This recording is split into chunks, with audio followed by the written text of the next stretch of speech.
আমি রাজমিস্ত্রির কাছে বাদলের বোন হলো সীমা, এরা ভাই বোনের সম্পর্ক।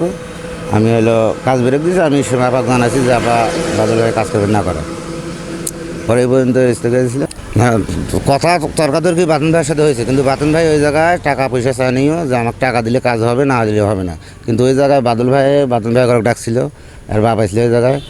এই জায়গায় কথা চলাকালীন বাতন ভাইয়ের বাবা একটা কথা বলছিল, তো আমার বড় ভাই আছে এই জায়গায় একটা, সীমা আপার সাথে এসে যার কাজ করতেছি আমি, ভাই বলছে আপনি থামেন কথা বলছে। এই কথাটা বাতন ভাই একটু রাগ করছে যে আমার গোষ্ঠীর ভেতরে মুরব্বী তাই, তুমি তাক মনে করো ওভারটেক করি কথা কবা চাও, থামবের কও, এটা নিয়ে একটু আর কি সাটাসাটি হয়েছে।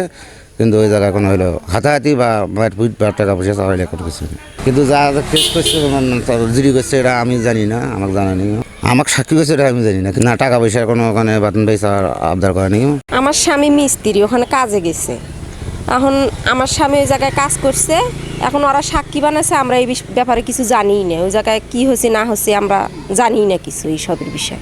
না, এটা তাই ঠিক করে না, এটা সাক্ষী বানাচ্ছি তার তো তার কাছে আমাদের নাম্বার আছে, ফোন করি বলতেও পারতো, সেটা বলেও নাই, জানায়ও নাই। এটা তো আপার ঠিক হয় নাই।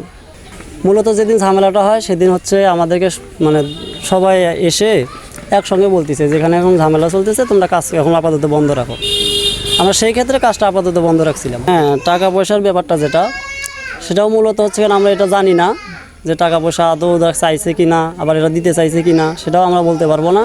যে হলো আমাদেরকে আদৌ সাক্ষী করা হয়েছে কি না সেটা আমরা বলতে পারবো না। আর মারামারির বিষয়টা যদি বলতে যাই, ওখানে কোনো ধরনের মারামারি বা হাতাহাতি হয় নাই। ভাই বোনের জমি নিয়ে ভেজাল, এপাশে নাকি প্রাচী দিতেছি। তা আমি ভাইয়ের কাছে আছি একটা দরকারে এসে দেখি এই জায়গায় ভেজাল, পুলিশ আসার পরে দেখি ওরা ভেজাল হচ্ছে। পরে অনেক মানুষ, প্রতিবাসী অনেক ধরনের মানুষ এই জায়গায়। পরে ওরা কথাবার্তা করতেছে, ওর ভাই সারাসারি সারাসারি করার পরে এতে বাতন ভাই বলতেছি, বাতন ভাই দেখো এই জায়গায় আমার এই জায়গায় প্রাচী দিতেছে, আমি কেমনে বের হওয়ার মতো আমার জায়গা নাই। তো ও আসে এই জায়গায় এগুলো করতেছে কেমনে কি। পরে বাতন ভাই করতেছি, দেখ আমার বাড়িও যেটা তোর বাড়িও সেটা, এটা এভাবে করা তো ঠিক না। আর টাকা পয়সার কথা যে কইছে এটা পুরো মিথ্যা। আমার ওই মামার বাড়িতে আমি গেছিলাম, আমার মামাতো ভাই আমাকে ডাকছিল। ওখানে একটা ঝামেলা হওয়ার কারণে সীমা এবং বাদল ওরা দুই ভাই বোন ওখানে ছিল।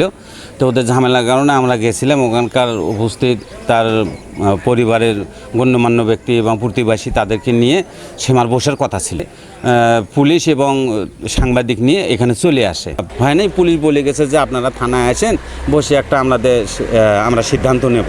না, ওখানে বাতেন কোনো টাকা পয়সার কোনো আলাপই নেই, ওখানে কোনো এই ধরনের কোনো আলোচনাই হয়নি। ওখানে পুলিশ উপস্থিত ছিল, পুলিশ নিজেই বলছে যে ভাই আপনারা আসে আমরা ওখানে থানায় একটা বসি ফয়সালা দেব।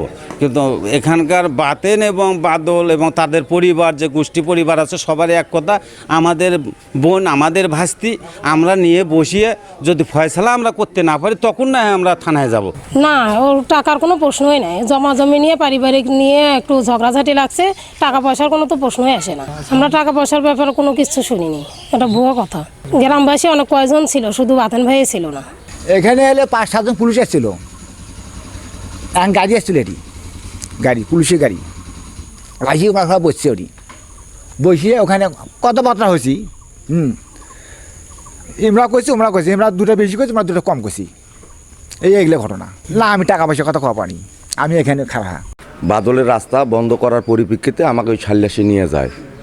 যাওয়ার পর হলো সীমা পুলিশ নিয়ে এসে হলো আমার উপর 5 লাখ টাকার জামাতের নেতা সাজে হলো 5 লাখ টাকা চাঁদাবাজি মামলা অভিযোগ থানায় ডায়েরি করে।